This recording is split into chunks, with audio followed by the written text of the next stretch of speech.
Hello and welcome to Party of Two, where a married couple takes on a world of gods and monsters.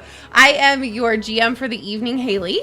And I will be your player character tonight, Weston. Jeez.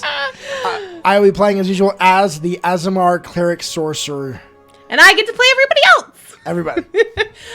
We have a couple of quick announcements before we get in today. First off, we just want to say thank you to anybody that joined us for our watch party last week. It was a lot of fun. The end conclusion was that Dragon Slayer is not a complete bust of a movie. It was actually pretty fun. For how old it is, I think it keeps well. Yes. For how old it is. It's one of those that I could pull out and throw up, and it's not like, what the heck am I watching? Yeah, no, it was actually a pretty fun movie. So thank you for suggesting it. Thank you, chat, for polling and deciding it for us. We did realize with this how many movies there are for watch parties. So if there are other things you'd like to have on a watch party, please comment below. And I will say there is a very real possibility we may be watch partying Wheel of Time.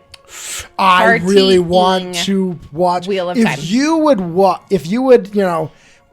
to be here every week to watch Wheel of Time with us, comment below. Comment below if you want to do that. Like, if you don't care, heck, we won't waste the time. But I am so excited for that. If that would be a fun thing, because if you watch the trailer for it, oh my gosh, it looks so good. Do we know what day of the week it comes out on? It's November 19th. So we gotta look at what date that is. It's a Friday. It's a Friday. We'll be doing The Witcher. Shoot! No, dang it, we will be. Dang it. Okay. Well, maybe watch parties will be on Saturdays. Yeah, we'll do it on the day that's not. Okay, anyway, we'll figure that out. But if you're interested in doing that, drop us a comment below and let us know if that's something you would like to do. Speaking of Witcher.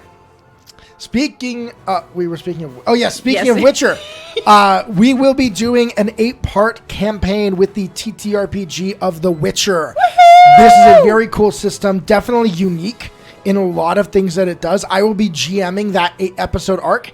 That will not be a party of 2. That will instead be your traditional party of 4 players and 1 GM. We have a number of guest individuals that will be joining us for that 8-part series. I am excited and nervous. Yeah, there's some pretty cool. I'm nervous-sided. I'm nervous-sided. They are some pretty cool people within the TTRPG space that have agreed to come hang out with us and play this game, and they are really excited because they're Witcher nerds too. So it's going to be a lot of fun. Yes, it will. But we're not announcing who it is yet. Stay tuned.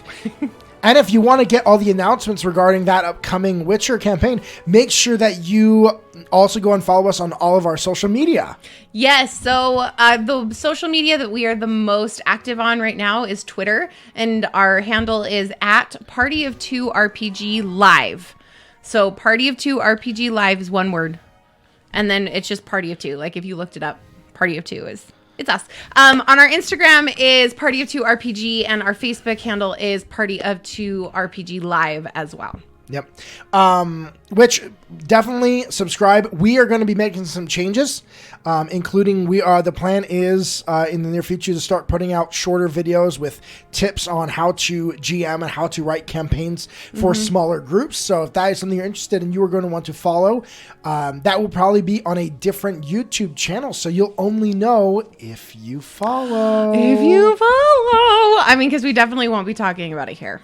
But also, speaking of following, if you have not already, follow here below, or please subscribe. As usual, we've talked about in the past, you can get a free subscription with your Amazon Prime membership. So if you are one of those who would be joining us for watch parties, guess what?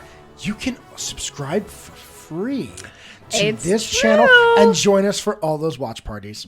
And in all seriousness, it does help us as creators be able to make better content if we have subscribers and people who are able to help us and support us. So, because believe it or not, streaming costs money. It does. Like, we just upgraded our mixer.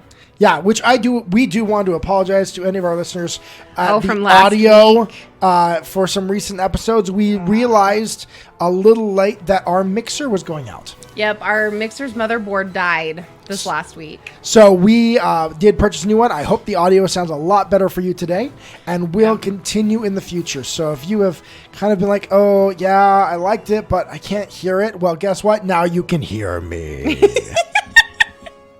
So you can definitely hear. Please share. Tell everyone you know about us, and come bring more people here. Join the fun. Because this fun one is party. Yep.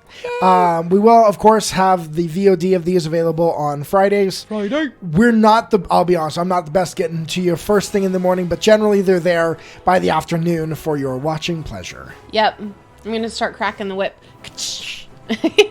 All right. Well, I think that is all of our announcements for tonight. Let's get started.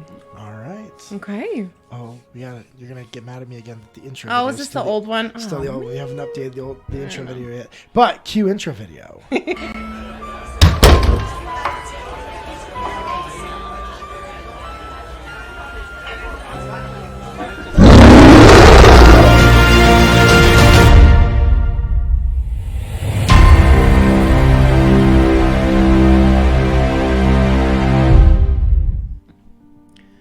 Okay. So, last time on Party of Two, Az had some really big bombs that got dropped on him really early in the episode. He and Andoriana had followed a fairly mysterious roguelike figure through the city at their behest, and they were taken to a tavern that was called the Angel. Once there, they went upstairs and met with a woman who turned out to be none other than Az's birth mother. And through a fairly intense conversation, Az found out that he had been wanted, that his mother that he had been taken from his mother within hours of his birth and sold. That she has been following him his entire life. She has always known where he is, and she even happens to have a bit of an inheritance for him if he wants it. She's not trying to reconnect really in terms of mother-son relationship, but she would like to get to know her son in some capacity. She did let him know that she is leaving for Vire the next morning, and that if he would like to take control of his inheritance, which he does not know really what it is outside of the fact that it is a small estate in Cheliax in the country and a sum of money that was undisclosed. Yeah. Once leaving there, as having a little bit of a mental breakdown in a alleyway, they were beset upon by a group of rogues. There's a lot of rogues. A lot of bandits. Yeah, some bandits.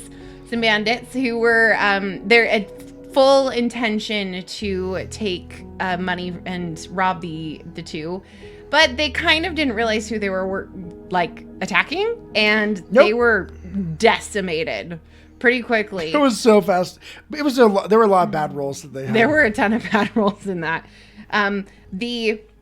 They did leave one person alive and learned that this little group had been a part of a pickpocket thieving ring for the Nightwing organization, the first time that they've heard of the Nightwing since they came into the city.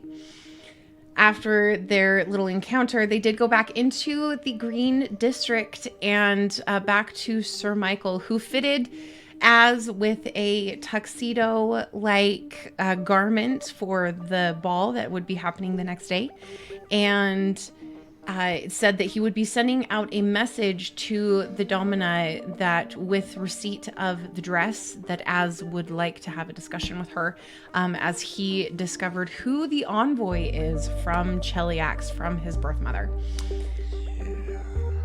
And after that, you kind of just wandered, tried to play fetch with Bruce, who just kind of looked at you like, are you freaking kidding me? I don't do this. And that is where we are going to pick up. Az, what would you like to do? So Az, a lot on his mind, definitely. Yeah. And so he is actually going to step out of his room and try and find the closest servant. Okay. That's there. And he's just looking to see who does he What do you see? There isn't really anybody on this level at this moment. Most of them are down preparing for dinner. Yeah. As it's late afternoon, almost dinner. Then I'll walk downstairs. I'm just gonna go see who I can find. Okay. Which I just realized we don't have any of our dice. We played Starfinder earlier today with our children, which is why all of our dice are not in here. Do you want to run upstairs and get them? Yes, I'm gonna run. Actually, no. There's dice in there. Excuse us while we are disorganized parents for just a moment.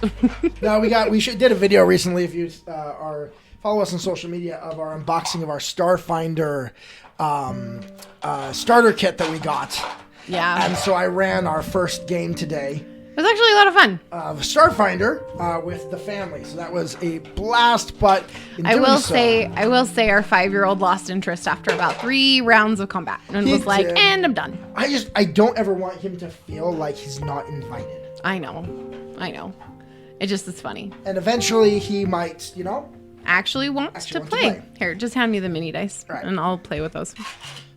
Thank you. All right, I got my dice here. All right, what was I rolling for? You weren't rolling for anything. I don't know why you're rolling. Just to feel the dice in my hand. All right, so as you go downstairs, you do notice from that main stairway, there are a few servants kind of off to the side, heading the direction to the kitchen and the formal dining area. So he's going to kind of just flag them down, kind of, get their attention. Okay. And walk over and just, excuse me, what was that accent? Is there a study or a library here where I can go to read? Yes, and there's 2 of them. It's a young man and a young woman, and as you walk up to them, they both she curtsies and he bows a little bit, and the young man looks to you and says, "Yes, there's one this way," and he kind of nods to the young girl, and they turn, and he leads you towards the study, which is on the back end of the house. It's a fairly small study. It's not really the larger room that would normally be a study is being used for Michael's garments. And of course, that's the important thing for him. All of his mannequins. So the study is there. He opens the door for you and you go in. It's like fairly standard study, built-in walls along the far side, books on commerce and trade routes and normal business things, and then a desk, and that's pretty much it. Yeah. I'm just gonna peruse, see if I can find anything interesting. Of course, anything that happens to touch on arcane, of course, would be his first interest. If Absolutely. not, he will definitely pull out anything regarding, Revenel commerce and. Okay, go ahead and give me a perception. Yeah, give me a perception check. It was a 15, and then it fell off there and made a 9. Roll again. Don't roll on your notebook. Okay. There's a 13 plus 13 is 26. Okay, cool. You don't see anything on the arcane there, at least not in your perusal at the moment. And there are a lot of books on Revenel commerce. There is one book in particular that you find that is specifically about commerce post-revolution. Ooh, yes. And what has happened with the breaking down of the trade routes from Cheliax and the innovation within the country and having to figure out how to make things and get things to them, and how the sea trade has become incredibly important. Az is going to just take that book and sit if there's a seat or somewhere to there's like a fireplace with a small like lounger chair and then a desk, so you can kind of choose where you'd like to sit he's down. going to sit down and just read for a little bit. Yeah, I would like to note for you, this does look like a fairly disused room. Gotcha. This is not one that Michael hardly ever comes into. So he's just going to sit and read that for a little while, kind of just waiting. Because there's not really much to do at the moment. Not not particularly. You sit and you read for a little while, and eventually you hear a very light bell ring sound that you would know is an indication that dinner is ready and to be served momentarily. So, how far are we thinking I got through the book in that time? Like how? Probably like with how intelligent you are. Probably is it a short read or is it a fat read? It's a fat book. It's not. Well, as he's going to take it, just kind of slip it in the bag of holding. Okay. For the moment, he'll bring it back later. I forget that you have a bag of holding. Yeah. Yes, I do. Okay, yeah. And then head off to dinner. Okay, cool. As you come around the corner into the formal dining room, you see that Anna is making her way down the stairs, and give me a perception check real quick. It's only a 7, so it's a 20. Okay. You can tell she looks kind of perturbed about something. She's just kind of walking down the stairs like heavy footfalls and just kind of like annoyed. As he sees this, he's going to kind of walk to kind of meet her before they would get to the dining room. Okay, and Bruce is like kind of trailing behind her acting slightly nervous, I guess you could say. Like he's just kind of like farther back from her than he normally would be.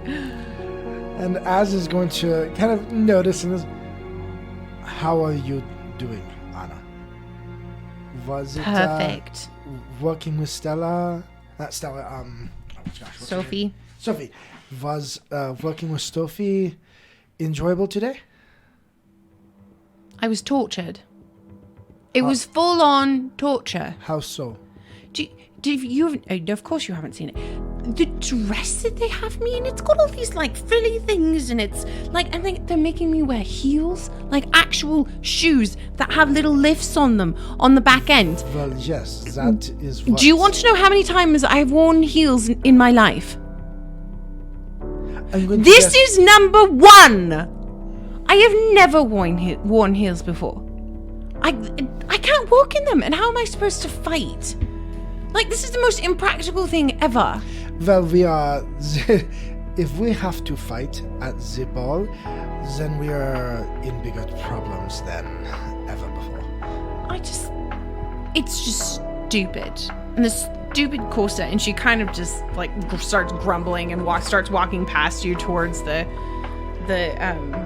dining area, where Sir Michael is there, and Ulfric happens to be there as well, and he stands up as soon as you enter the room and pulls a chair out for Anna, who kind of stands there for a second and looks at you like... As motions her to sit. Yep. And she sits down, and Ulfric says, it's wonderful to see you two tonight. I'm here to, after dinner, take you all back to the Domina. Can Az... to deliver the dress. Az is like trying not to let them see how much he's inside laughing, both at her distress at the whole situation, and because he knows that Ulfric's got some hot, got the hot stuff for her. Got a thing for her, and Az is trying not to show his okay, do you want to try doing a deception check? Sure. I can either do deception or stealth. I think I'll do deception. Okay. Okay, that's a 9 plus my deception is 12. 12. So 21. Yeah, Sir Michael can look over at you and kind of see that you're trying to not, but he's also kind of keyed into this little affectionate thing. Sophie is completely nope, nothing. She can't. Nope. So, but Anna kind of sits down, and are you? I'm assuming you are taking a seat. Yes, I'll take across. A seat. Where am I? How big is the table? So the table is probably a little bit bigger than this table, actually. So small for a... So it's small for a formal dining area. This is a small home. This isn't a massive establishment. So there's enough for like 2 people on either side and a person at the head and at both heads of the table. So okay. It's a fairly small intimate thing. Yeah. Okay. So Ulfric and Anna are on one side. Sophie is on the other side, which you would be sitting by her, and then Sir Michael is at the head of the table. So am I next to Michael? Yeah. Okay. Mm-hmm. So you're between Michael and Sophie. Gotcha. So you sit down, and the servants bring in the first course. And is there anything that you would like to speak about at the dinner, or anything other than the fact that, Anna's incredibly uncomfortable? I will definitely, as of course, I'll make, basic small talk of how are the gowns coming along. Is everything on schedule for the ball? Oui. And Sir Michael is very excited to talk about his work, and he's like, yes, the dresses are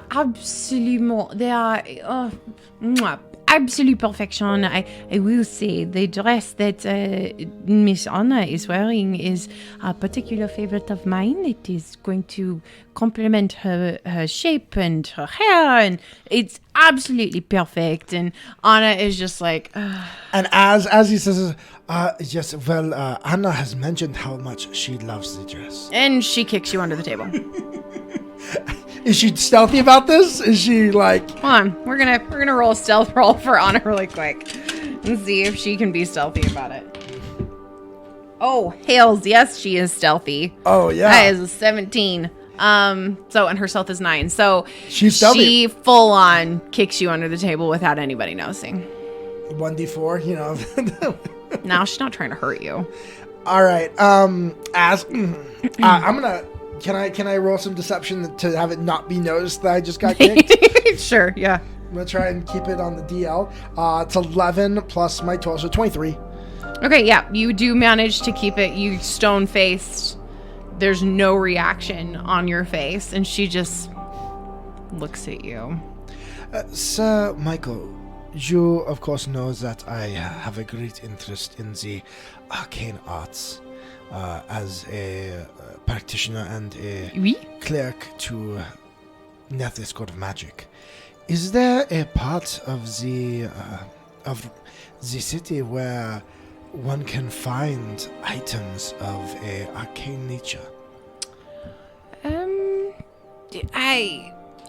As it is not an area of my expertise, I don't know exactly where in the city you would go for that.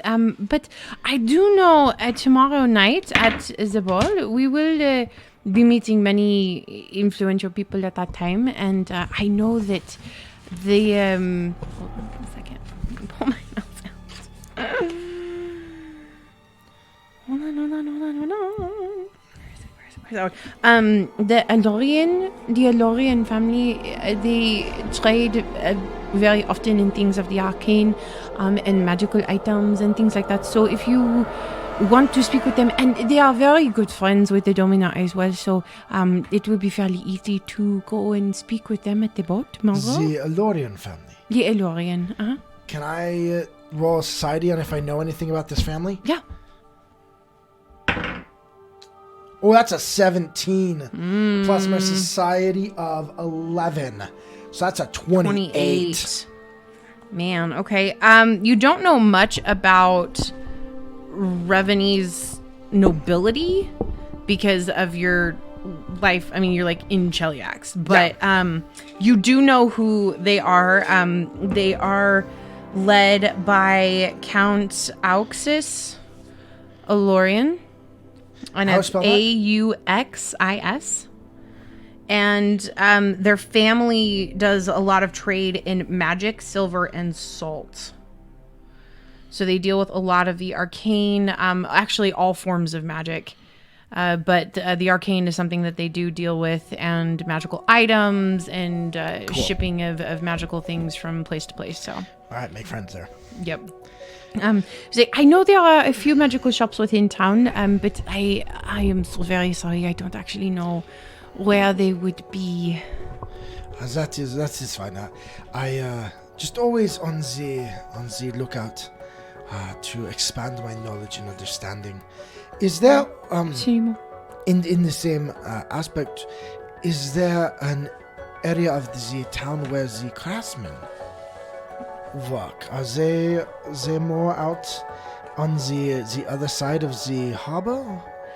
Well, it is our mercantile area.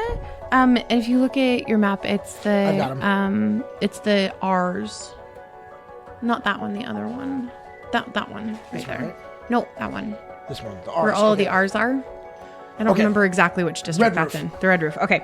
Yes, so the Red Roof district, that has the clothing and textiles. It has the general store, post offices, all of the kind of general goods. Blue collar. The blue collar area is all down there.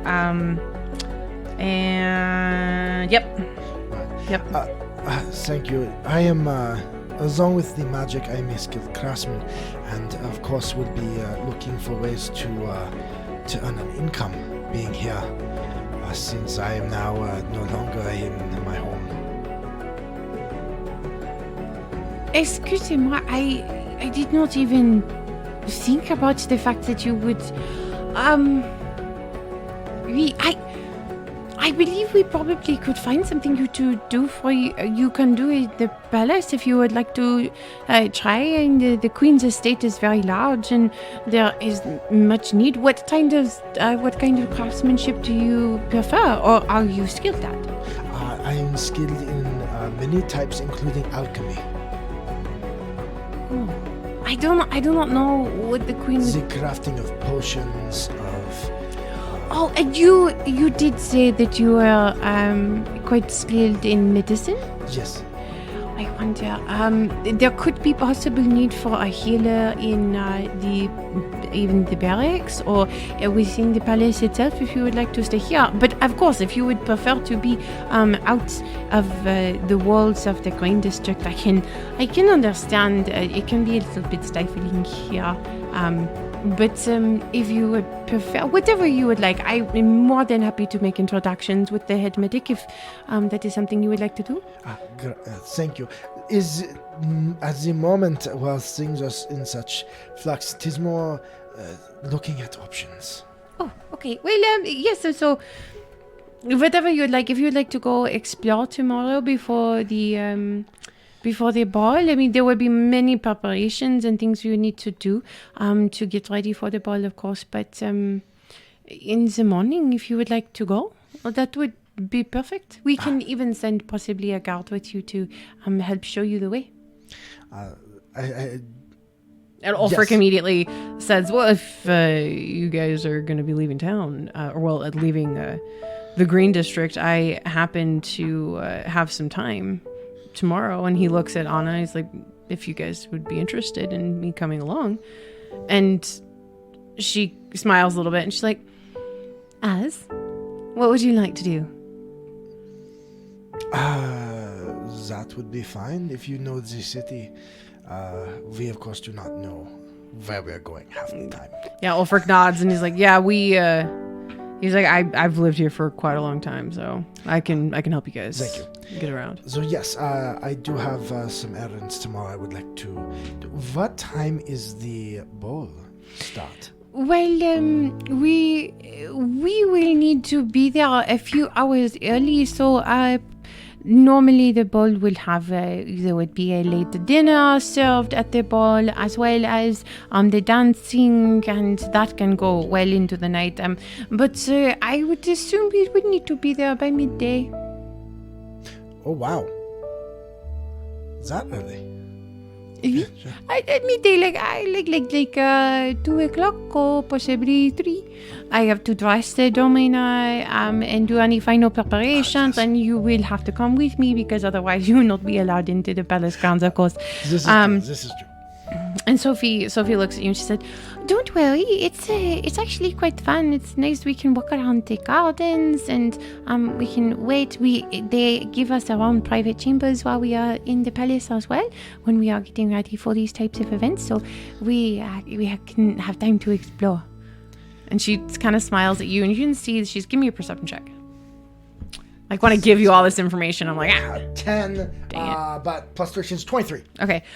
You can see she's kind of relaxed a little bit in your presence, where before she was a little like not wanting to look at you and kind of feeling chided. by her father, which is what you found out the day before, or the earlier. But she's definitely opened up a little bit. Daddy told her that I'm not with Anna. It is possible. But so she kind of is doing this reassuring thing that like it's not going to be a horrible time being there super early. That to be is good to know. Thank you. Well, and Anna leans forward really quickly and says, Sir Michael, do I have to wear the shoes? The dress goes all the way to the floor. Could I not just wear my normal boots? And she's like, absolutely no, you cannot wear that dress. Was not meant for anything but those beautiful shoes. They were crafted specifically. And Anna lifts her hands and she's like, okay. Nope, I understand. It's perfectly. I'm not used to walking in heels, so it's fine. And she looks at you and is like, we're going to have a talk, leader. You need to fix this with your magic woo-woo. Walking in heels, Anna, is not that difficult. It simply takes. And you have you walked in heels? Yes. In female heels, with pinchy toes at the beginning, and Sir Michael, and she's like,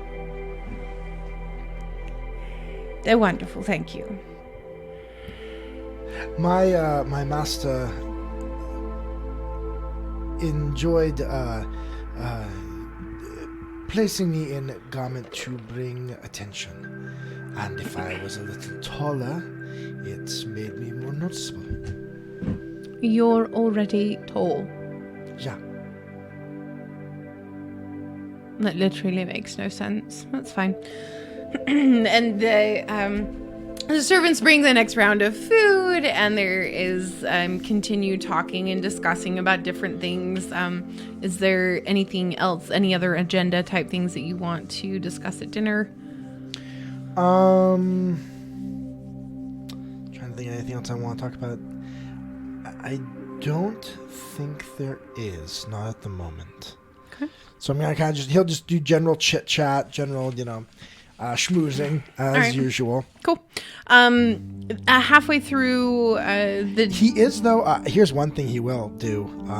He's gonna try and just do some slight prodding with Ulfric on what is the security measures in the Green District. Like, where do they post guards? Where do you have things? So if he had to escape and leave, he might know where holes would be. Like, he's being very, subtle about it. Diplomacy or deception? Which one you want? I'd go with diplomacy. Okay. Give me a diplomacy check on this one.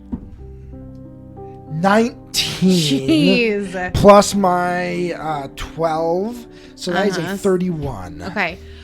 Through the conversation, you're able to pick up that there are guards stationed probably every 50 yards or so on top of the wall around the Green District, but they're not super consistent with keeping that distance. So they're stationed there, but sometimes they like move together and they kind of talk to each other and they're like back and forth. They're not the most diligent in that array because the walls are so incredibly high. There's never been a attack. I imagine on the outside it's a little bit more stringent than on the outside it is significantly more stringent. So the heaviest guard presence is going to be right around the Queen's estate in G14. Yeah. And there they have guards every 10 to 20 yards. There are guards everywhere. There are animals, there are arcane protections there as well. The Silver Road has a lot of guards because that is one of the actual roads leaving the city. And coming in, that's normally where all of the nobility come and go as well if they're going to leave the city itself. So there's a lot of guards there. There's less guards at the road or at the gate going into the city of Cantargo, into the vast majority of it. But it is still, especially with the Chilaxian government, being having representatives there, there's a lot more security. All right, cool. But yeah, I mean, if you wanted to slip out, it really wouldn't be that hard. Mostly because you are of no one of import, so you could just leave. Especially if I'm trying to slip just in the normal city. Yeah. So it would be pretty easy to get in and out that way. Especially since the Silver Road's closer to the Queen's, the Dominus place. All right, cool. Cool. All right, I think that's all. Yeah, all I'd be trying to vie for in that discussion. Okay, cool. Yeah, that's what you get out of him. Which is basically everything. He doesn't feel any real need to hide anything from you. He doesn't feel like you are much of a threat. Oh, if only he knew. Oh, if only. I'm a Chilaxian spy. Plot twist. Nearing the end of the dinner, a servant does come in with a note on a tray and brings it to Sir Michael, who takes it from her and opens it and pulls out the note and reads it quickly and says, it looks as though the Domina is actually prepared to take us very soon. If you don't mind, if we could just go now? As drops his napkin, pulls up, drops on the table, and is like, as the moment, yes. Fantastic. And he looks at you. And he looks at Anna, and he's like, well, she did say she wants to see us now, so I guess this will have to do. And he's more looking at Anna, because she's back in her normal, like... Is it clean? It's clean, but it's just kind of her normal wear of, like, Under Armour stuff, like a tunic and nice worn pants, kind of leather pant thing going on with her boots. So Ulfric stands as well and says, I of course will accompany you guys to the Domina's estate and get you there quickly. And Sir Michael is like, fantastic, let's go get, and he starts pointing to the servants, go get the dress, please, and make sure that it is wrapped in the box, make sure the shoes are with it, as well as the accessories, please. And so he starts ordering people around really quick. There's a flurry of activity where 3 servants head upstairs to get the garment, and there's 2 servants that go out to get the cart, and within 5 minutes or so, everything is ready, boxed up and ready to go, and you guys head out to the Dominas. Once you get to the actual estate, same deal as before. They do a full rundown. This time, Sir Michael does not protest. He just grumbles a little bit. I imagine these are completely different guards on duty now. Yep. So Sir Michael allows him to do everything. Ulfric does kind of speed things along a little bit so they get through the gate quicker, and he takes the whole carriage and everything goes through with no real problem. Yep. And you guys are ushered into that same room you had been in before. However, this time it is just the Domina, 2 guards, and her advisor. Which advisor? Dominic. I wrote this all down. Dominic is the one that looked at you with mistrust as you left the room previously.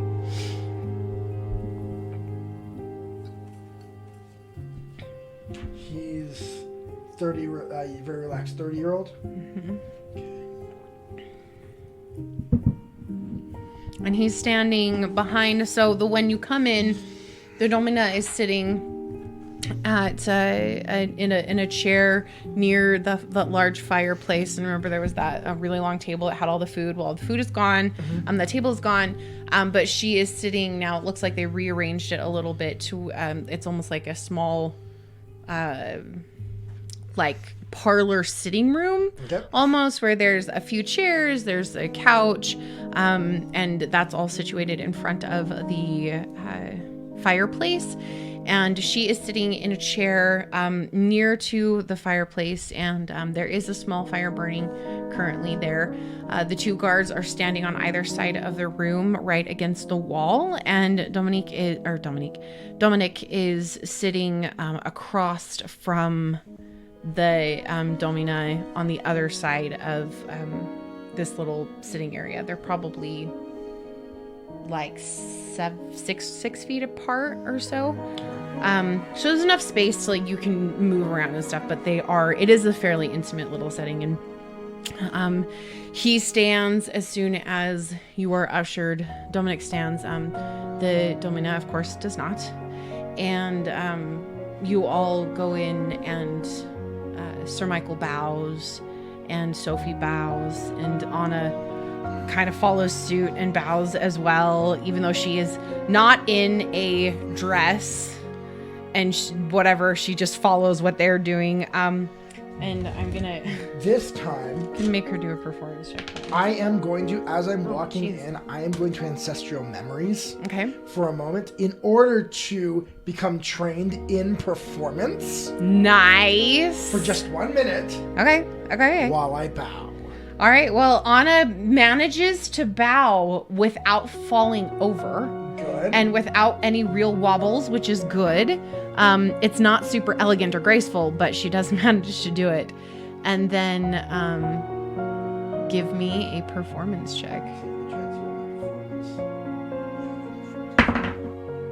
So that's a 13 or 18. That's an 18 plus 12. 30. Okay. You bow more gracefully in this moment than even Sir Michael. It is like the Cinderella bow. Totally beautiful. And the Domina, as you come back up, and she kind of raises an eyebrow, especially since your earlier bow was not as practiced. As you come back up. But she does motion the group of you to up, and Ulrich is still standing at the door. He as a significantly lower on the totem pole. He's not really invited in. While everyone's bowing and the attention is on that, I do want to cast a detect magic. Okay. In the room. Do I detect any magic in the room? Yes, you do. Okay. The way that it works now, because I haven't used it at this high level generally, I get the highest, the school of magic of the highest level effect within the range. Okay. So whatever magical item has the highest effect. Okay, give me 2 seconds to pull up the stats on something.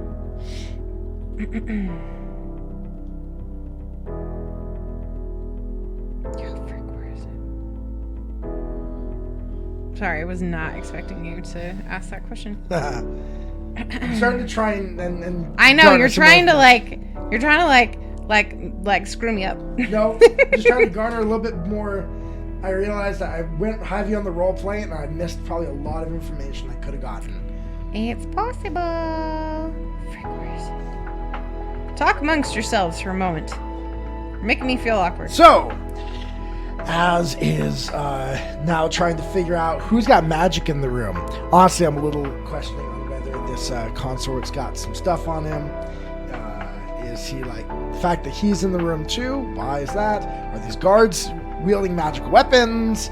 Is the Domina packing some powerful magical stuff? Like that's what I'm wondering about in this, and we're gonna see what happens now. And yeah. Okay, the joys of GMing. I think it's arcane. Well, no, it would be whether it's transmutation, illusion, conjuration. Does it strengthen something? Does it summon something? Does it heal something? Does it... That's what the schools of magic are. Okay, hold on. I'm really sorry. Like, okay. I know what's in here. I just, like... Just think it's not freaking loading stuff. Okay. Just think about what the effect is. And then which of those would probably fall into. Necromancy is all healing and life energy. Abjuration does protection against stuff. Transmutation changes one thing into another. Illusion makes something, illusion. And enchantment makes something like boosting charisma, charm. I'm gonna go with necromantic. Okay. So a life energy thing. Yes. All right. Yes. I then, I wonder if I could either do a perception or a arcana roll to pick out anything in the room that I think would be the most likely items to be a magical item. Okay. Would that be okay? Because then my objective is I can cast, while I'm doing this, I can cast Read Aura as an innate spell. And at 3rd level, I can target up to 10 items. Okay. In the room, just to try and start like, what's magical? Okay. All right. So you're being able to do this, you get a distinct feeling that it's, as you cast it, there becomes, there's the Domina herself,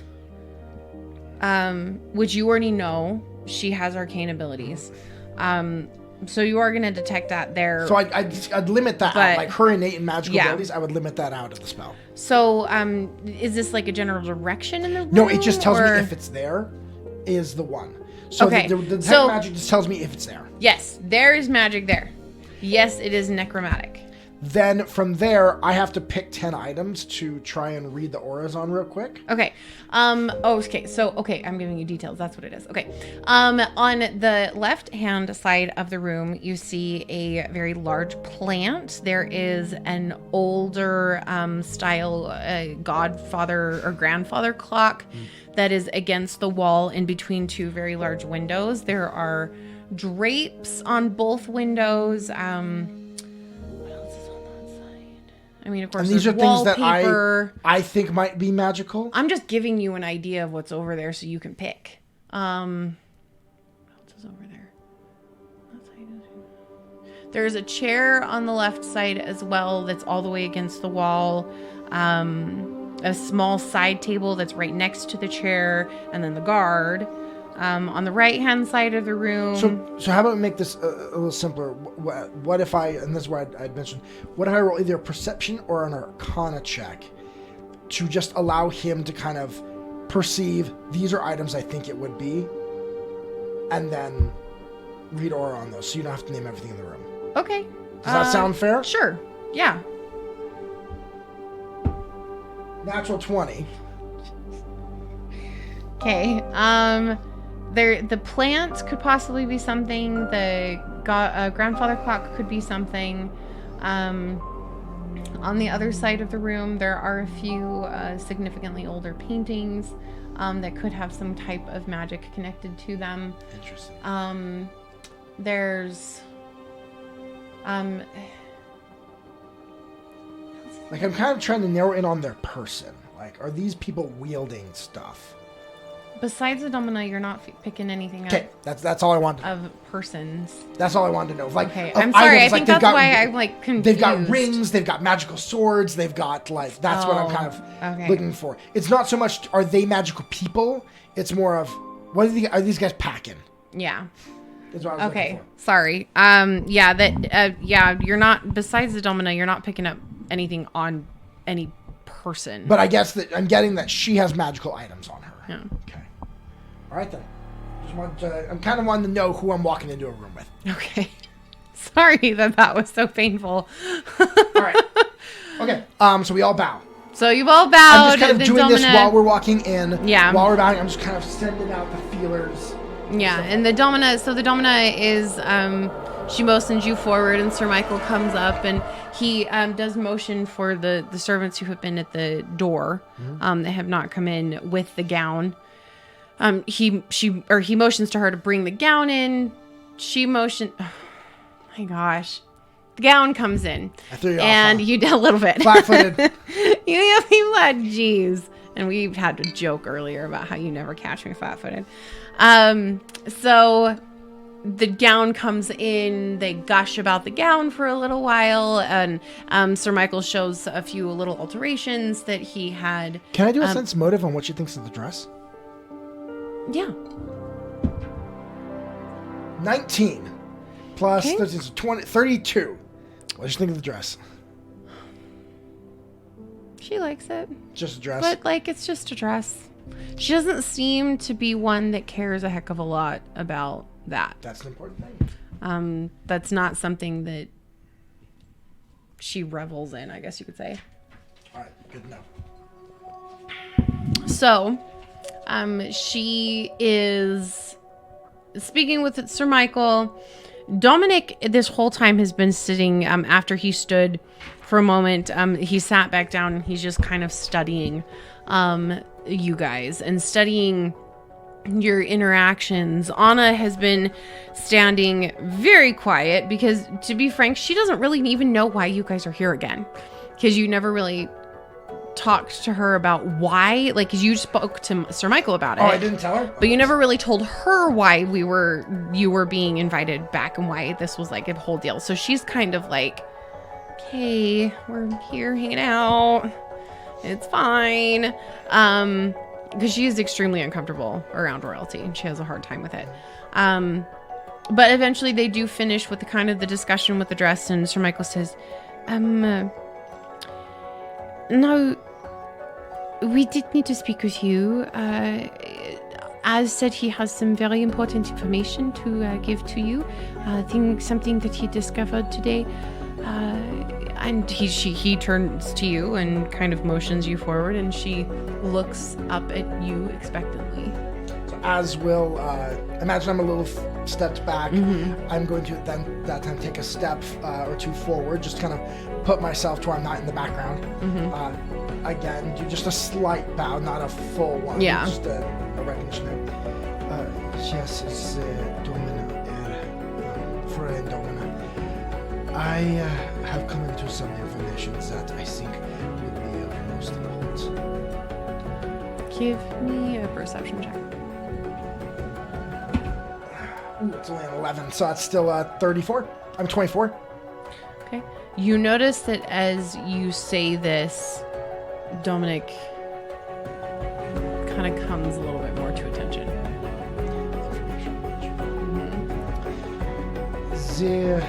I have come into the information that the delegates from Cheliax will be the members of the Cardis family.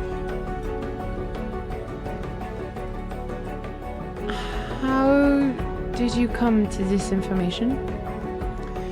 The currently, for the day, resides within the city, the Fräulein Offenkamp. Having left Cheliax after the death of her husband, she happens to be here in the city and is a contact of mine. I know the Offenkamp family. Didn't realize that she was coming into the city. She is not, did not broadcast the events after the death of her husband. No, obviously not. And she spoke with you? Yes. Excuse my forwardness, but why? Az will take a deep breath. Because she is my mother. Everything in the room, all the energy completely stops. Yeah. And the Domina sits back.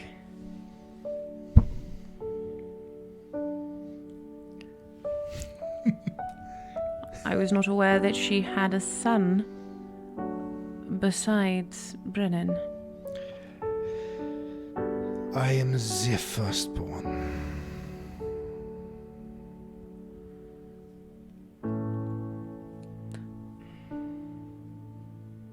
Sorry, this is a little difficult to... Give me a diplomacy check. Don't throw it all the way off the table. All right, sorry. Come on, Give it your energy. Give it the energy. All right. You've got a hero point, right? You do have a hero point. That's a 19. Plus my diplomacy of 12 makes it a 31. okay. So she does actually just. I'm sorry, but this seems quite difficult to.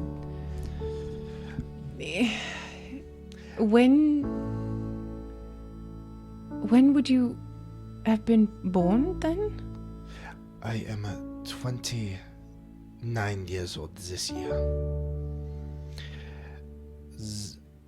To have a child that is touched by the heavens in the infernal empire is not of... will not have one standing. If you are seeking to get closer to the House Throne, a touch of divine is not politically savvy. It is difficult, Domina, but I will tell you that I was sold within hours of my birth.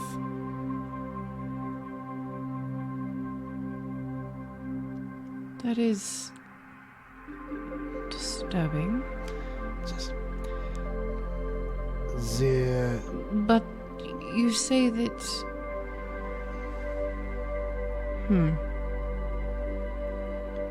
You were sold by your family. But she has reached out to you now? My father is dead.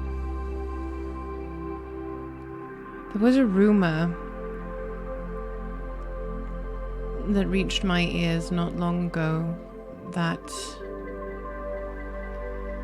there was an interesting shake-up in the nobility of the Chilaxian world. Maybe 2-3 weeks ago. There were a few titles that were changed, a few assassinations that occurred. It would not surprise me in the slightest if your family... She kind of looks at you questioning, like, is that the right word for it?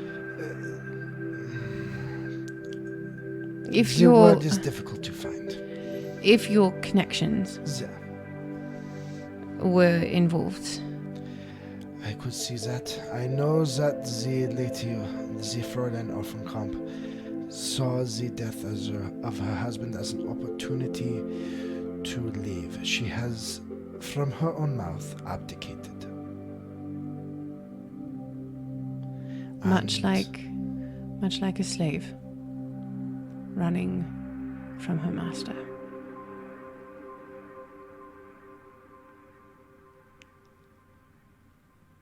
Az is going to try not to react to that, but inside that would be like a punch to the face for him to hear her likened to that. So he is going to say nothing at that. Just I want to see how well you do it. Yeah, Give me a performance check. What, you mean a deception? No. Performance. You are full on putting on a performance right now. I'm trying to deceive her so that... I feel like that would be your ability to, like, act like you're fine. Yeah, which is my ability to deceive. Generally, lying is deception. Like... That's not lying, though. Telling untruths. That you're not saying an untruth, though. GM. Crap. I only have a 4 on my performance. That's a 5. It's a 9. It's fine. So she's gonna see that you react. So she sees either way that her using that analogy like is a punch in the face to him. Like, wow. And it's the car days yes, that are coming. Yeah. Or that presumably are here. We heard that the delegation had arrived not too long ago within the city walls. They are staying in the former Nidalese estate. What is the word for it? The embassy. That's the word. So they are staying at the embassy. They've yet to come, but it is understandable. You are acquainted with them and their reputation, I assume. Yes. They are the lawyer dogs of the Cheliacs, of House Thrune. They are the infernal lawyers. They will wrap you up in a agreement before you realize the pen is out. Then it's very good reason that I have my own lawyers. Well, thank you for telling me that. That is information that is deeply needed. There are two other pieces of information that, after talking with my companions, that we thought might be of use, possible importance to you. Continue? Sir Michael, when we made contact with Sir Michael and Ulrich in the Glass Canyon, we were not alone. There were other individuals with us. There were 4 halflings with us. Mm-hmm. That were with us leaving. Dominic at this point speaks up for the very first time. He leans forward because he is also seated, and he looks. So I'm trying He to looks over at the Domina, and he says, "Do we really need to be having this discussion with complete strangers, Your Highness?" And she turns to him in a little bit of a chiding way, says, "It is information that we need, Dominic." And she looks at you and says, "Please continue." We were leaving as a group. Trying to sense motive here. She picking up what he's laying down. Can I do a sense motive? See if she's... Oh, it's only an 8 out of 21. You can tell she's getting something. You're not sure if she totally understands everything that you're saying. And then Anna, in that moment... Yeah, just go, Anna. That's it. Anna, in that moment, just says... We were with the Farmer Magdalene and 3 slaves from Cheliax, Your Highness. So, yeah. She just kind of stops. And the Domina smiles. She smiles at Anna's awkwardness and says, "I gathered that you were with slaves." And she says, "You can speak freely here." I have been an agent of the Bellflower Network most of my life. I have heard that you have possibly contacts. We lost contact with an individual by the name of Kira. Or Tara. Was it Tara? Tara, here in this city. I heard you might have possibly had some contact previously with the network.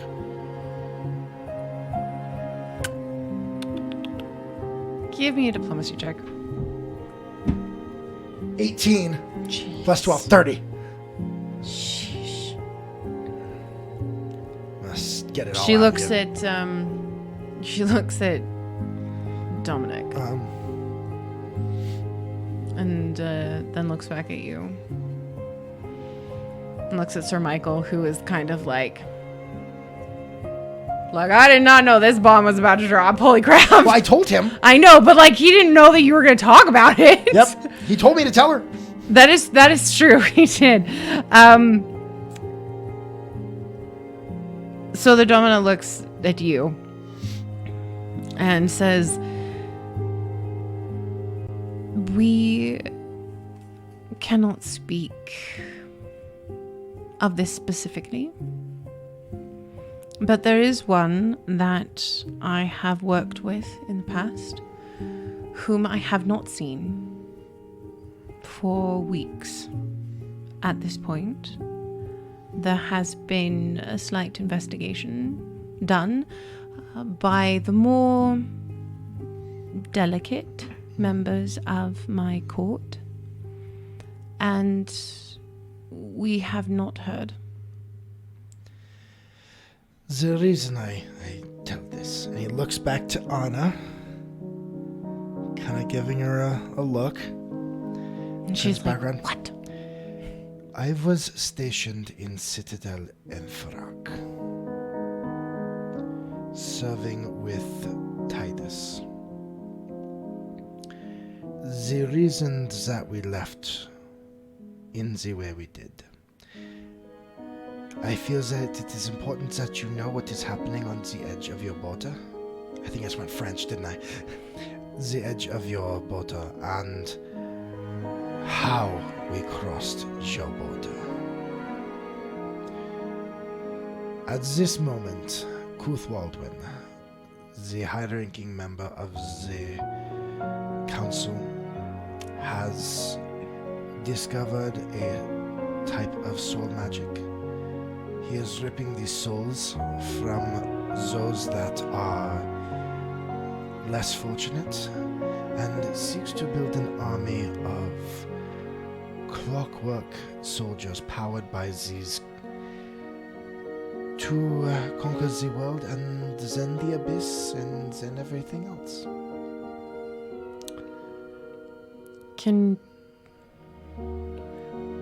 This is very disturbing.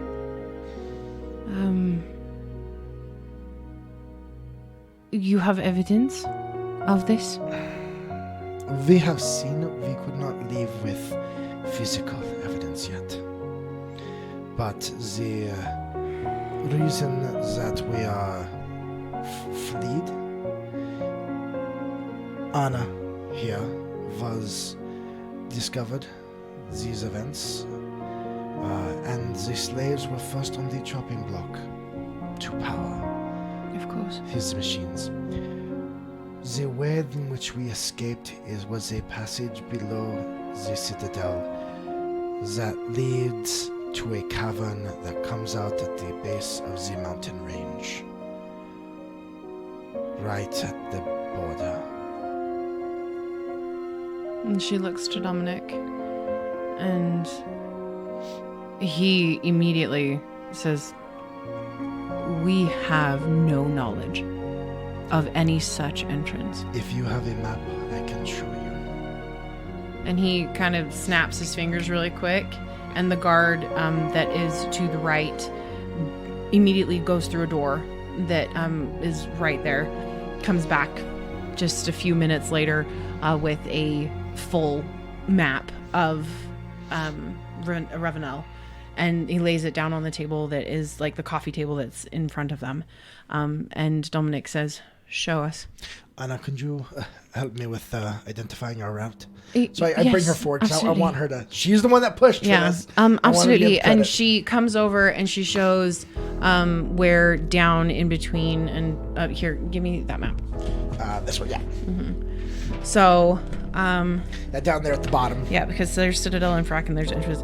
So she starts describing it to them, and she's like, it's down from right in front of the river that goes down all the way to the Menador mountains. It's in between Carnes and Canapé, and she kind of describes exactly where it is and has a surprisingly good memory for like the path that you guys took out of it and where to get with all of that. So he... Yeah, so between her and me, we can definitely... Yeah, point you to the guys get it there. spot. And she says... Anna says, in this discussion, it's not just an opening into Chaniax that I was concerned about. If Cuthwaldwin is actually wanting to go on this crusade against the Abyss, there is something under that mountain that he could use, possibly, to incredible effect to enslave, not to sound alarmist, but the entire world. There are gates. What was there appears to be a ancient temple to Erudin. Pre-Erudin's reckoning. What do you mean, gates? There appears to be 6 still standing, to each of the neutral and celestial planes. The gates to the infernals, 2 seem to be destroyed. 1 sits at the base of Citadel Infrarak to the infernal. I'm sure you've heard that there is one at there. Yes, it is quite famous. What they did not know is that the caldera, as you would say, the volcanic is not a volcano. There appears to have been a gate explosion, and it buried the area around that gate, but farther in there were 6 other gates to the other realms.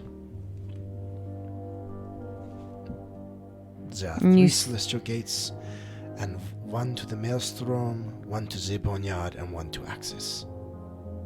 They are not functioning currently. And Dominic leans forward and asks you, with your knowledge of Citadel Enfrak, it sounds like, and he looks at Anna and says, no offense meant, but it seems like he knows more than you. And she kind of bristles slightly at that, and she says, well, I am the one that figured out what was happening. I simply have a knowledge of the arcane. Anna was a Hell Knight there longer than my master served there, so she has spent more time in the actual Citadel. But with your arcane understanding, do you think that they have the capability within the Citadel to activate the gates? Oh, yeah, I could do it. With time and the right tools, I could do it. And a number of other spellcasters, I could do it. For at least the 6. The gates that appear to be to Abaddon and the Abyss, they are completely demolished. The Domina looks to you and says, with your escape, do you believe that there is ample worry that they have discovered, and would want to control these immediately? It would depend. Our escape was aided. If our companions within prevailed, they might prevent, but I would not bet that they don't know.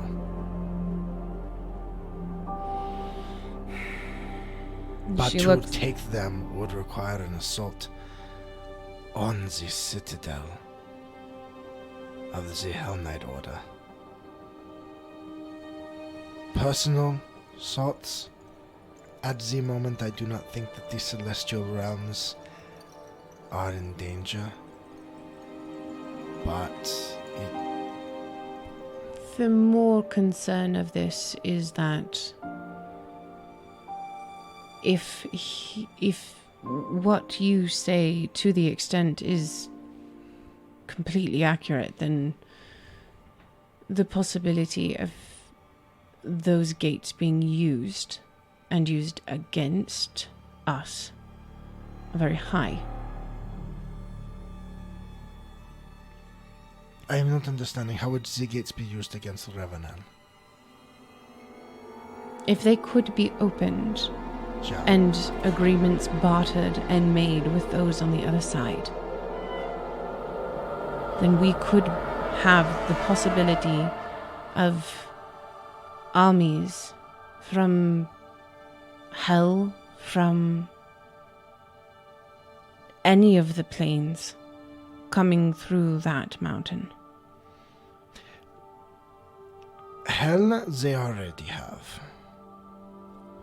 Abaddon, But before it sounds that they did not know that they had an entrance. and that is the possible.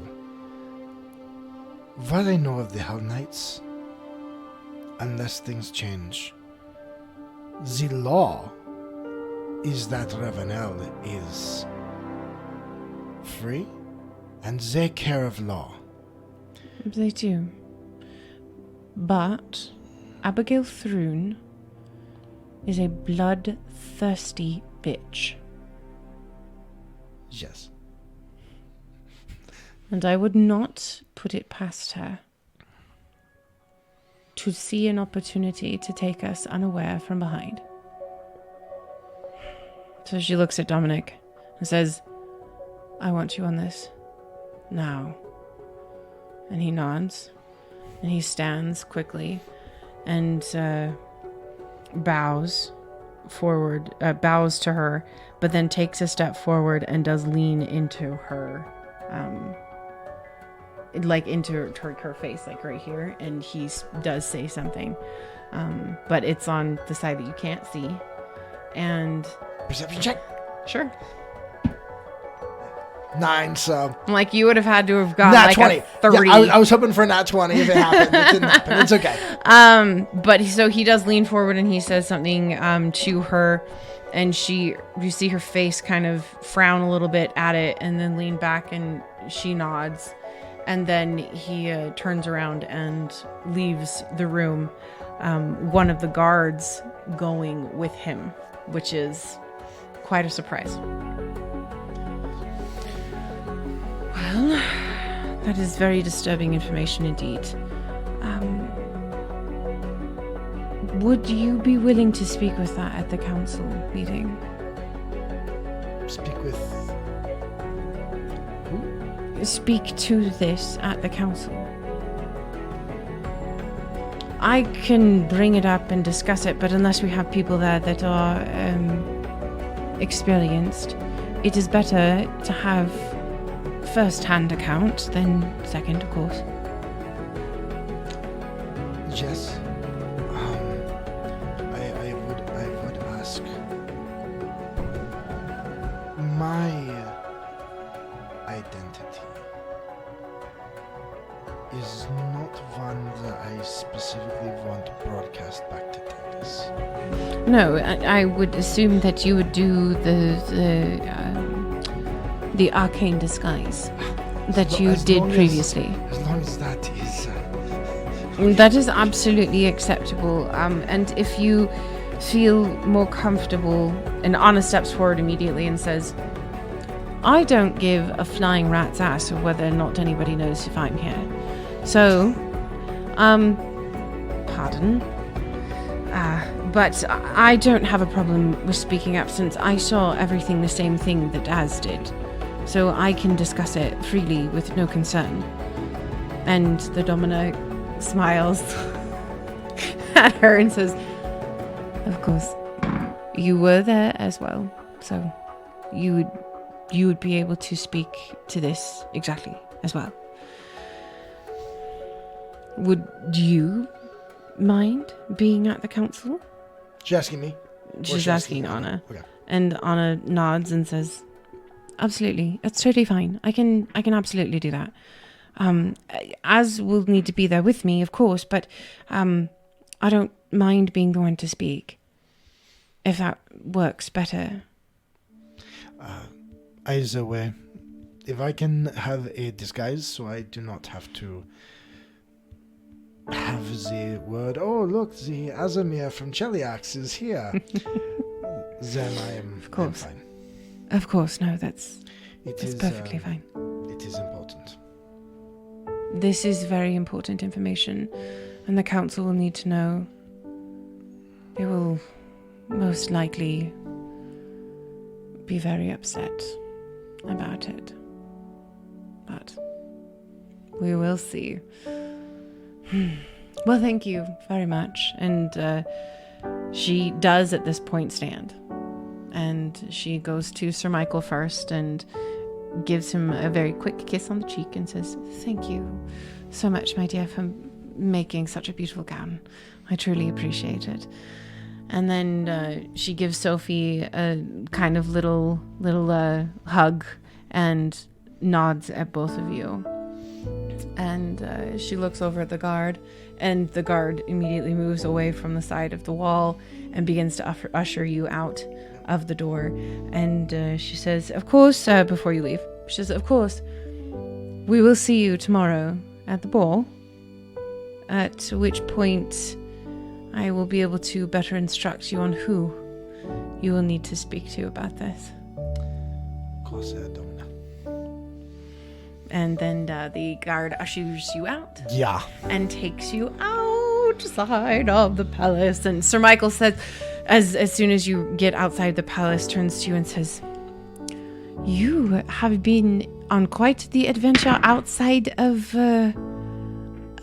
our little adventure. Did we had ourselves? I had no idea that was where you were all coming from and what had happened." At some point, you should ask Anna for the whole story. Does Anna tell it better? Anna was, in a way, part of the story first. Then Anna nods and she says, "Yes, that's something everybody seems to forget.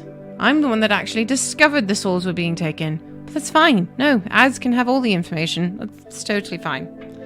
She kind of sits back a little bit. As you guys are walking, she kind of like just leans back like this. And Ulfric is like kind of chuckling because he was there outside the door the whole time. But Ulfric's kind of chuckling a little bit at that. Wait, so it's that easy to hear inside the Domina's chamber? No. From just right outside? He's laughing at what Anna just said. Oh. And as we turn back to Anna, like, you were the one who said that I should tell them. No, but it was just this whole, like, you knew everything, and I was a standing coat rack. It's fine. It's fine. Well, at least tomorrow you can be a standing coat rack in heels. She just kind of stomps away from you a little bit. And Ulfric comes up to you and says, "She lives up to her red hair, doesn't she?" Yes, she does. You should see her in battle more. Well, I've definitely seen her in her full glory. And he kind of gives a little smile. All right. Well, let's get you all back home. Yeah. And you all get back in the cart. It's brought forward, and you do return back to Sir Michael's home. At this point, it is a little bit later in the evening, and it is a perfect opportunity or time to head to bed, if you would like. And we are actually going to take a break. Break time! Really quick. It's break a little time. bit past our normal break time. So be with us again Come in back. about 5 to 10 minutes. Yep, come right back. Okay.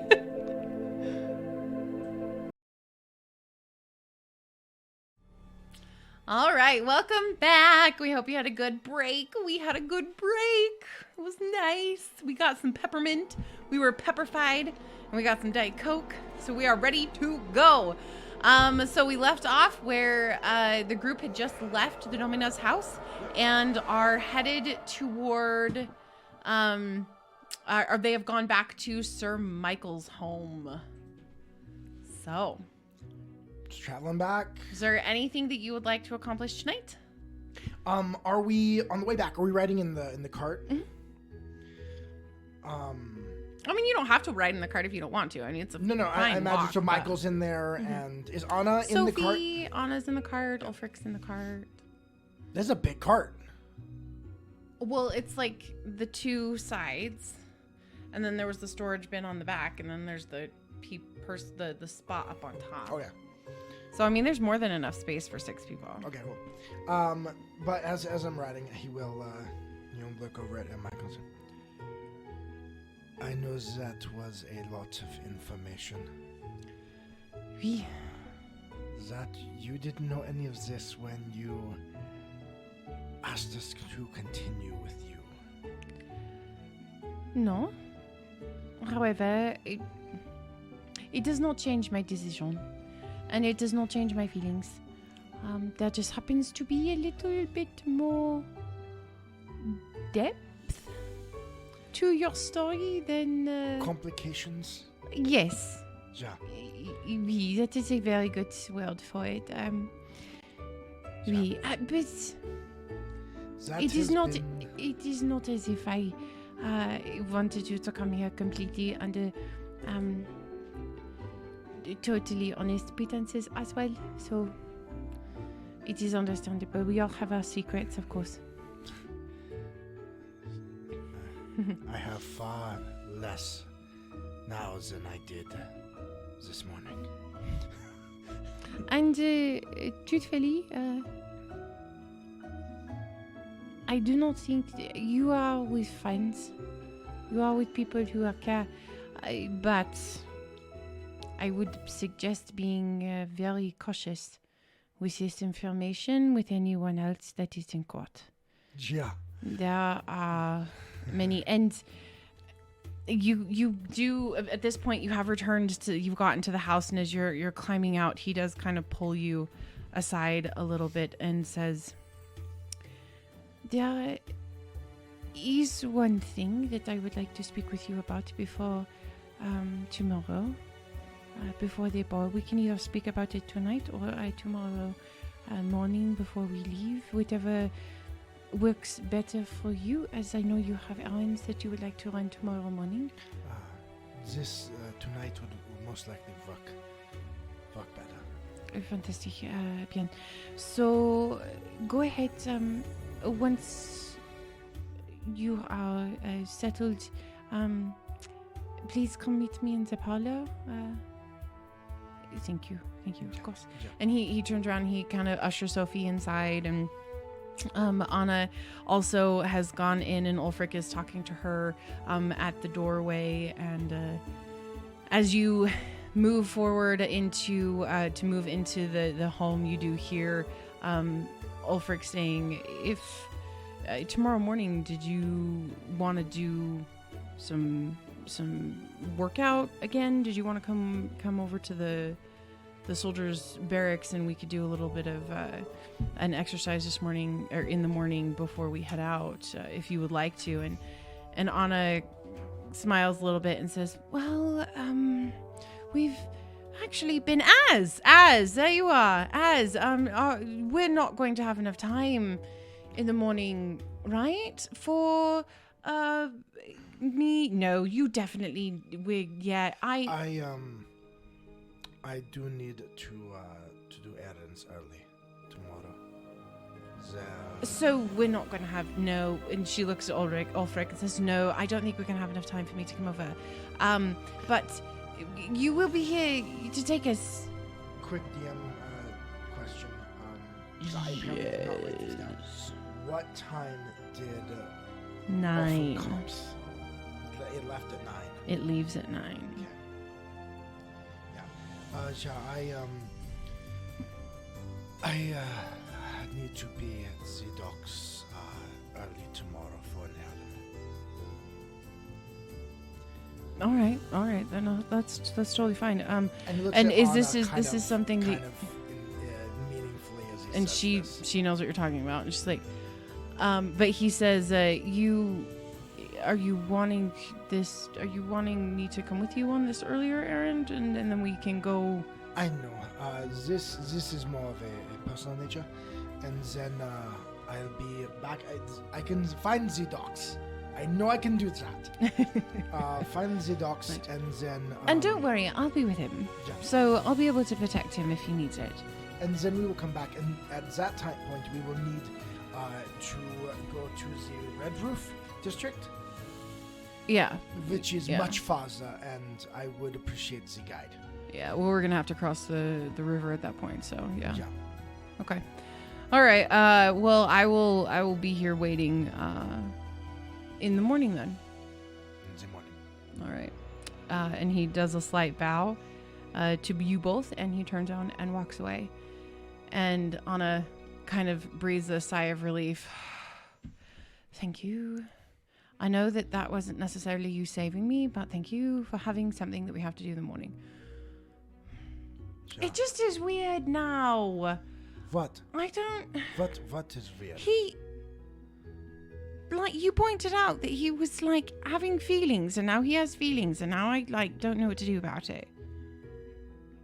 Why do you need to do anything? Because it always develops. And it's very frustrating, and then they become little doggies, and then they follow me around, and they don't ever go away. And at this, he's going to look down at Bruce. He doesn't count. Bruce doesn't count. Do you, Bruce? Do you, darling? No, you're so cute. You're good. And she, like, gives him scritches really quick. And as we'll look at him, Anna, I have had admirers in the court for most of my life. And I learned early on one very important thing. What? If they have feelings, that's their problem. Yes, but I've not had good experiences with people who have feelings. I mean, there was an armiger. Well, not an armiger. Yes, an armiger. Wasn't there a Yes, signifier there- in training that... Yes, there was. Yes, okay. So, there was him, and there was The another. one you punched and wanted to take, and then I turned into... Yes, yeah. I know. You turned into the bitch, and it became like a whole thing, and yeah. Yes, so there was Leto, of You call him course. Piriana's bitch.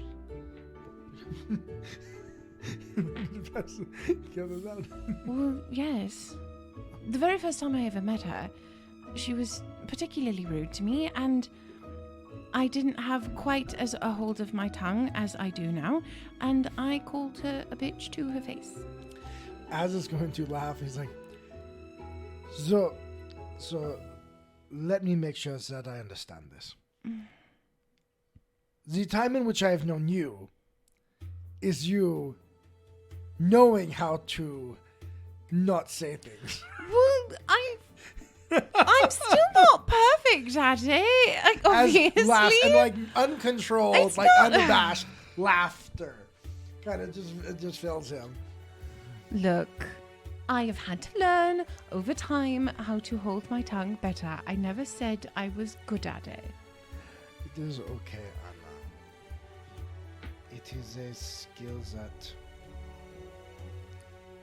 I hit you things. can overlearn. What do you mean overlearn?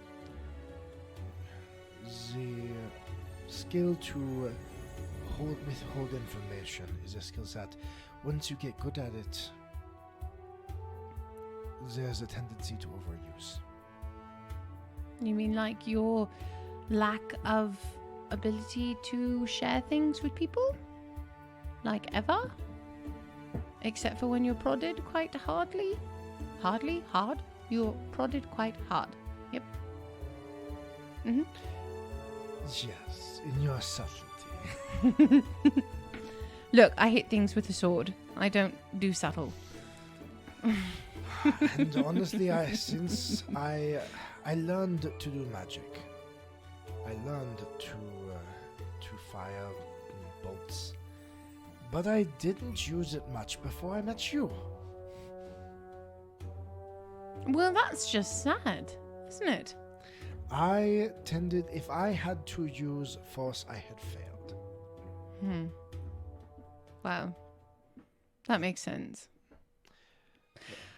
Well, I am going This to go to party bed. tomorrow will be interesting. Oh, yes. Well, the dress. Stupid. whatever. You'll see it tomorrow. You'll understand completely what I mean. It's absolutely ridiculous. Your feet are going to hurt. Just Oh, I wanted to ask you about that. So, when we were doing our walking thing through the forest, and you did the thing on the feet to make them so that they could go long and hard and fast, can you do that on my feet and make it feel better? Like, the shoes make the shoes feel like they are, like, not things that are pinching my toes off? Is that possible? Can you use that spell that way? I don't know. That would be... Okay, will you think about I it? don't think so. Why not? It tends to make the road more... What if it made the road and the floor underneath my feet springy and more comfortable? And it's just where my feet are. Is that something you could... That's totally something you could do. I will study. Thank you. I will Very study my much. books tonight. Thank you very much. Because this... I hate them. I hate them with a dreaded passion. And I would much rather never wear a pair of heels ever again in my life. And knowing that I have to spend hours on end in them tomorrow is terrifying me. Now, Anna, Would it be horrible if I just took them off? they will notice. One thing that I would recommend thinking about and preparing yourself for this attention from Wolfric. I know, it's really obnoxious. Yeah, tomorrow you will be in this dress. Mm-hmm. From what I imagine, knowing Michael, it would be beautiful. You need to prepare yourself for this type of attention from many more tomorrow night. Why? It is what happens. Men go to the ball, they have some drinks, there is a beautiful woman, they want to get to know. Well, can I just hide? I know the women like to pinch your butt. It's like What? You're walking around and suddenly like, ouch. I don't do that. I know, but it happened all the time back in Chiliax at the events where I would go to. Why would they pinch you? That makes no I don't sense. quite understand it myself. But I know Titus always had me. He had one of the outfits that he put me in had these really tight pants. And whenever he sent me with those, I go home with bruises. Like I would have to cast healing magic on myself. He's showing off the goods, as it were. But I simply wish to prepare you for what might be the case. All right. This... And one more thing. Let us say that you do go exercise with the gods in the future. There will be gods at this. They will see you. They might react differently afterward. Well, I don't like it. But When I was just... Honestly, I didn't grow up the way that most girls did, in the idea that they grew up with a mother, knowing how to navigate all of this. And I would much rather just hit something. So, on that cheerful note, I'm going to go to bed. I hope that after tonight we can calm things down and maybe you can find something to hit. I absolutely love that idea. Yeah. Thank you. Let's do that. And then she turns around and she goes up the stairs and heads up into her room. You hear the very distant thunk of the door being shut. As we'll just go up, I know they had talked about doing some night clothes for him. I imagine those are still there. But I imagine he's going to stay in his current clothes to meet in the parlor. So he will go to wait for Michael in the parlor. Okay. I still never, I guess, nowhere along here I ever had the knowledge that the dream message I had sent was received. Oh. Nope, not yet. Yeah. We haven't slept again since. Nope, not yet. So, you get to the parlor. You wait there for just a little while. It's you've been in the parlor before. It's a nice little room with some nice seating, and there after just a few minutes, Sir Michael comes in the room. He's dressed. He's come out of his formal attire and is changed into something significantly more relaxed. And he does have kind of a robe on that is a very nice kind of like sleeping garment, kind of like keeping warm kind of thing. Okay. And he comes in and he shuts the door behind him, and he comes in and sits down on one of the chairs near the fireplace. Where are you situated in the room? Are you on a chair? Are you standing up? Are you... I would be standing up by the chair. Okay. So I would stand until he sat. Okay. But I'm there kind of showing I'm ready to sit and talk. Okay. Well, he comes in and he sits down and he says, thank you for coming to speak with me. It sounds like you had a very long day, and I do apologize for keeping you up later, but there was something that I wanted to speak with you about before tomorrow. Yes. It has been spoken of in very hushed tones. Not something that has been approached in civil society with a lot of openness, but there has been something happening in the city that would affect Anna quite intensely. As sits forward. And as her companion, I feel you are probably better suited to watch for her than she would be. I have a feeling she would be more than likely to do something quite rash. There is a very prominent underground smuggling circle in the city. Mm-hmm. Normally, it is for slaves who have escaped and their masters are looking for them. They hire someone, a tracker or someone to bring them back. Well acquainted with the practice. Of course. Being a member of the Bellflower Network, I assume you would know quite a bit about that. The thing that has begun to happen in the last year or so is that very physically attractive and unattached tieflings have begun to disappear. Specifically the tieflings. Yes. Male or female, it does not matter which.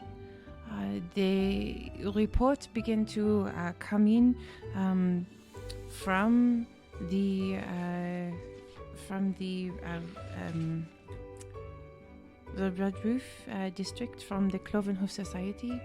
They began to report that there were many people that used to be members that had disappeared, it seems like overnight. It was only one or two most of the time. The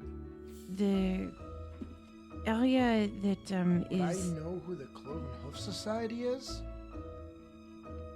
Society Give check? me a society check. Yeah. It's right there. I'm looking right at it. Come on. Come on, baby. Come on, baby. This is story points. Come on. It's a 4. Oh, sad. It doesn't work every time. No, the night's almost over. I'm going to use my hero point. Okay, hero point. I want to know this. Okay. This sounds interesting. Oh, 15 then. Oh, that's much better. That's much better. So 15 plus 11, I believe. Let me double check my Okay.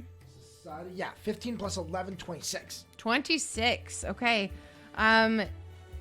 Yep, you would know. So this is a small hostile advocacy group for tieflings within Hostel? Like yeah, in it's kind of hostels that you stay in? Or? yeah, like a hostel that you'd stay in. It's kind of like a halfway house for tieflings who have been down on their luck or have been having problems. The city does attract a lot of tieflings moving Cheliax. out of Cheliax. Yeah.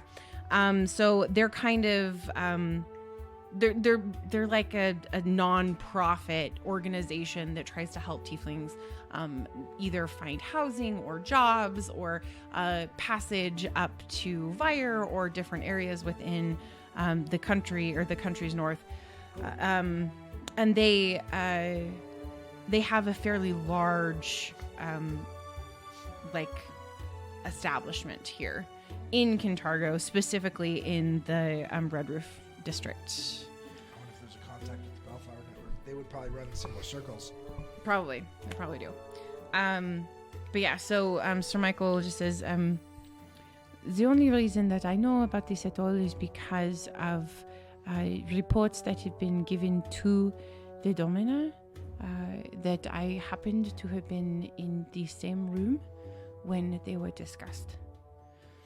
The reason why I worry about Anna is because, not that she could not take care of herself, of course. She has proven to be quite a good warrior. But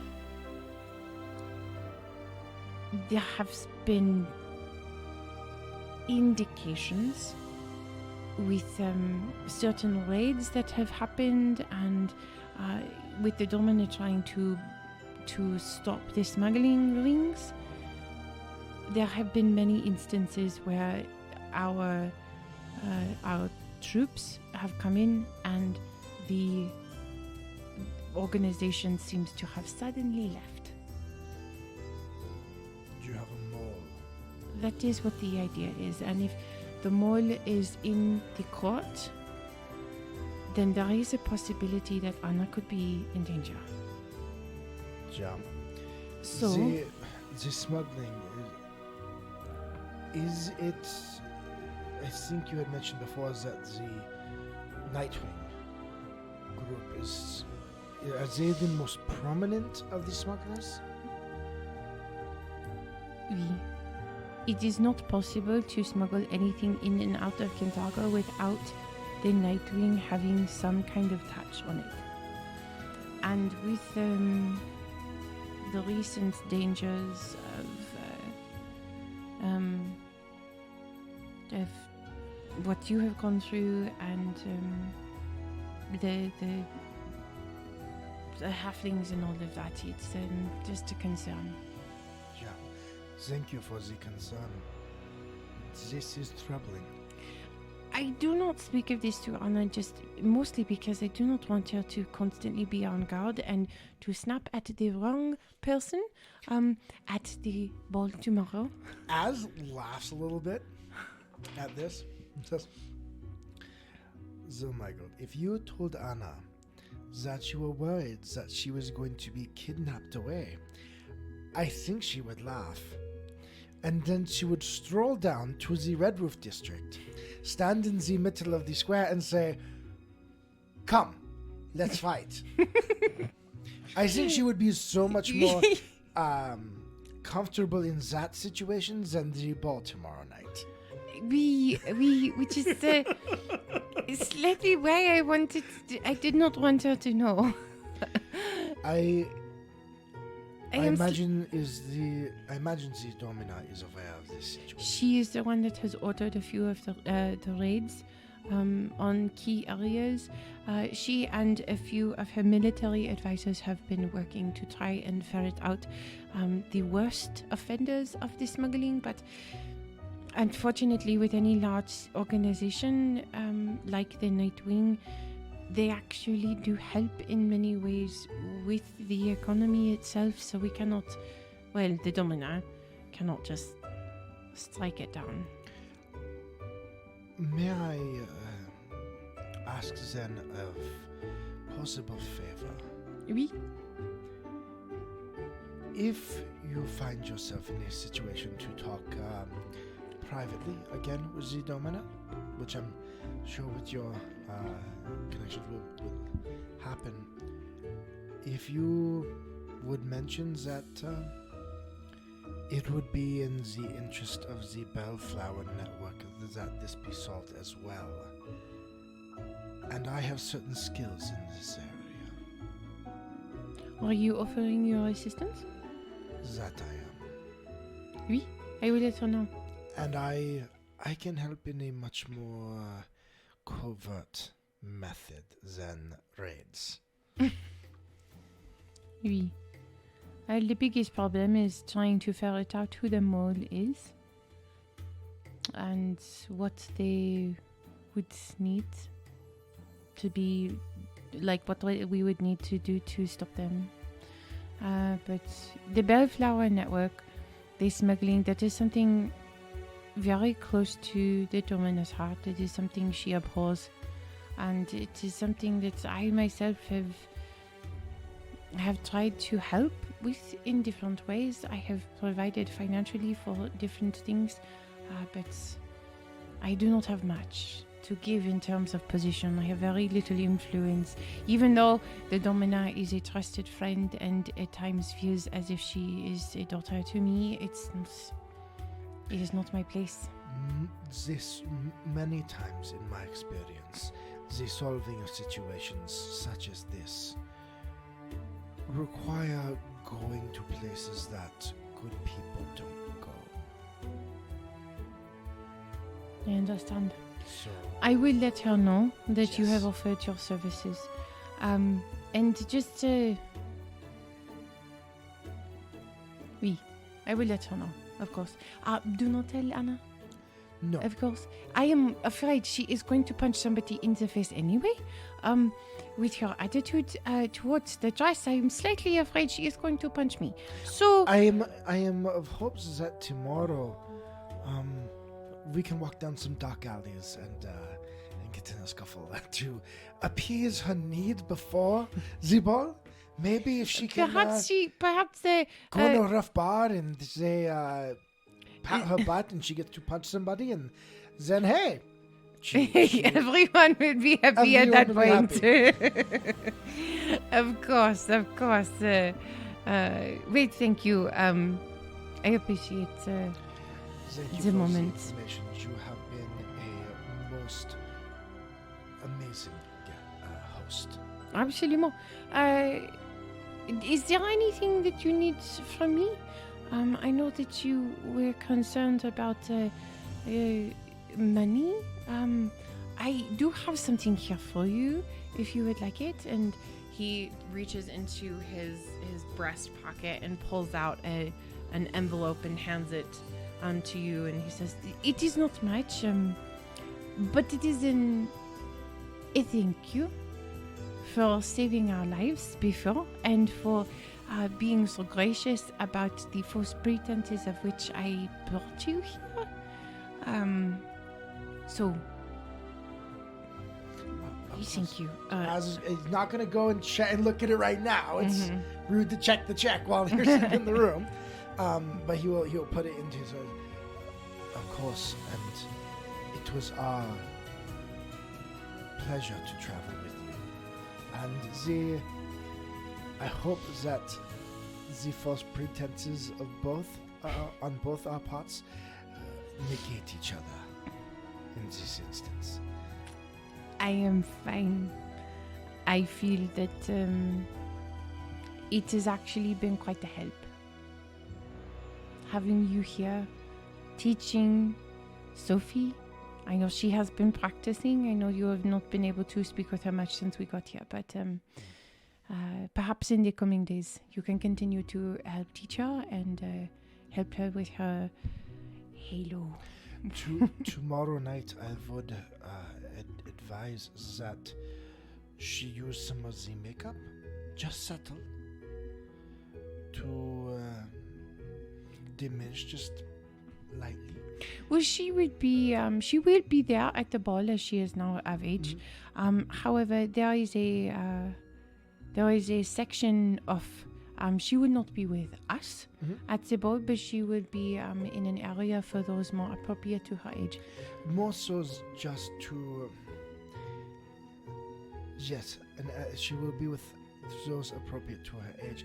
But boys appropriate to her age can be difficult.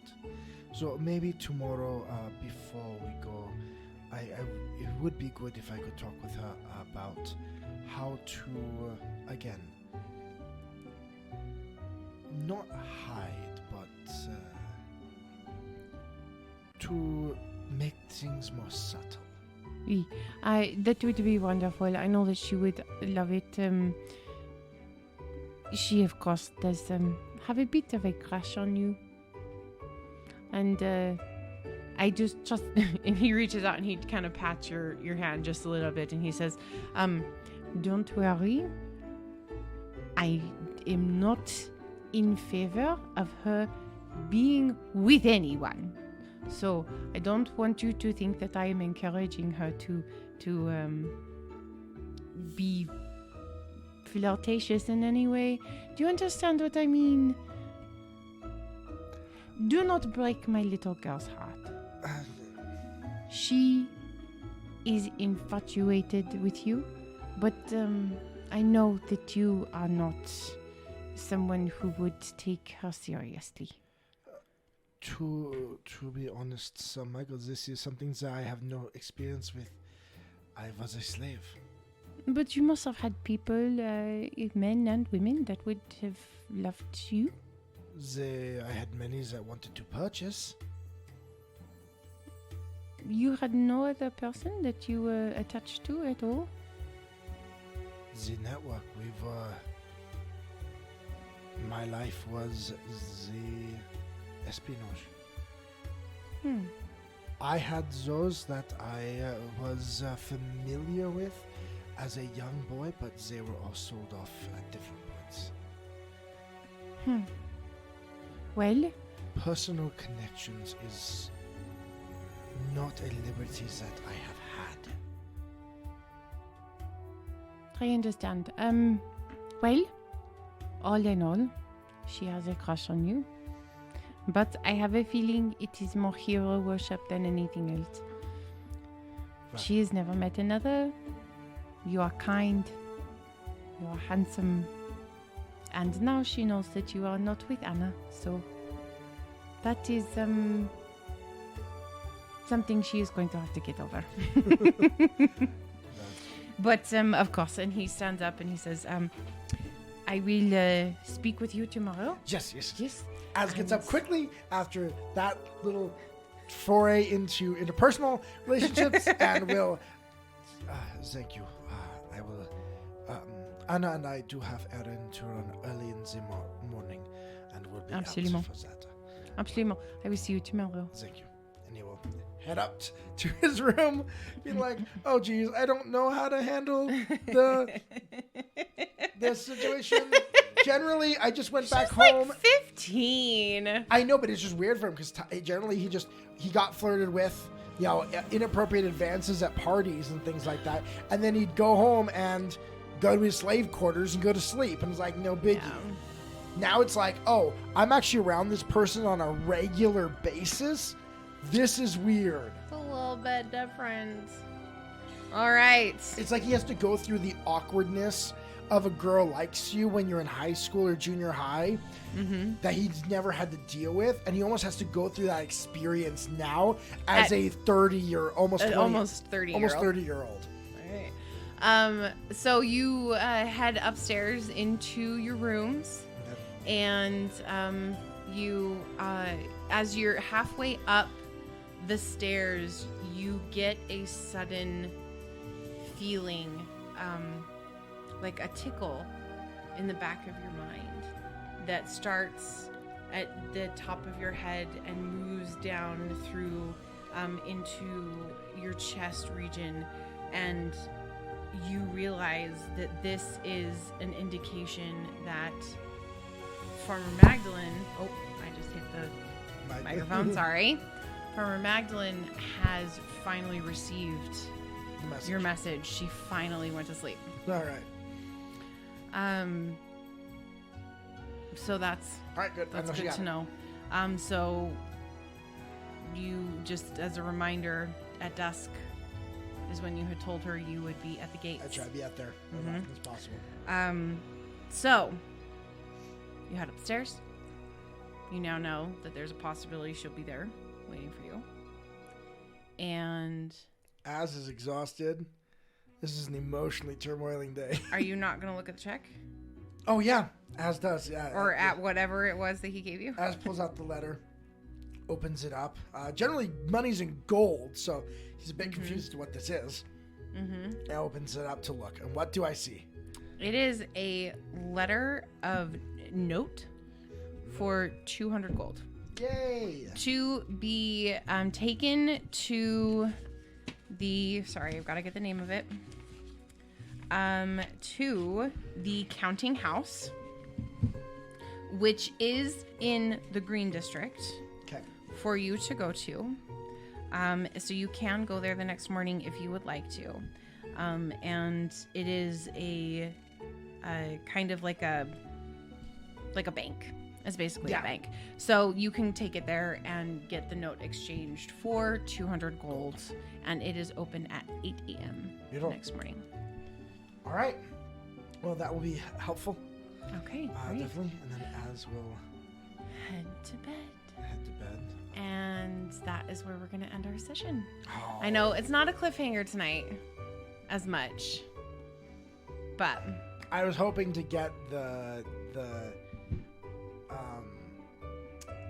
last talk with with Often Count tomorrow. Yeah, that's gonna have to wait. That'll be first thing on our next session. Blah blah blah blah blah.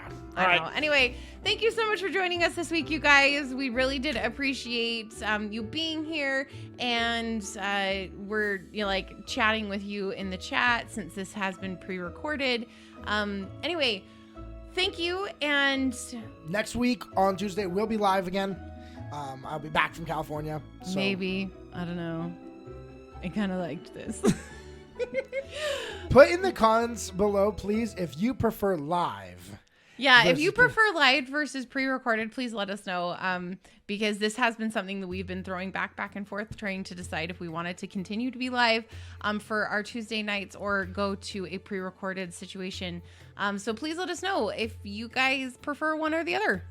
So right below, comment, let us know.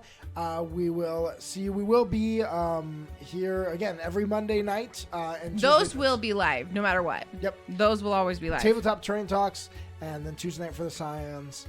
And please follow us on social media. Please follow here and subscribe. And we will see you later. And remember, it only takes two. Good night, you guys.